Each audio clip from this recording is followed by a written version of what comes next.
Le viager, c'est une division de la propriété. Le fait d'être propriétaire d'un bien, en fait, on est propriétaire de la nue propriété et de l'usufruit. Quand on achète en viager, on n'achète que la nue propriété. D'accord ?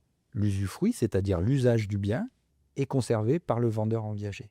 De cette manière-là, c'est comme si on avait réservé finalement le bien, et quand il va se libérer au décès du vendeur, on récupère la totalité de la propriété, c'est-à-dire que la pleine propriété se reforme automatiquement sans rien payer de plus. Pendant les années, effectivement, où on achète cette nue propriété et qu'on ne bénéficie pas d'usufruit, on aura payé une certaine somme, qui n'est pas obligatoire, et on va payer des rentes chaque mois, et ces rentes ont été calculées en fonction de l'âge de la personne. La valeur du viager est calculée en fonction de l'âge de la personne. Donc on va pouvoir payer un bouquet et ensuite payer des rentes jusqu'au décès de la personne.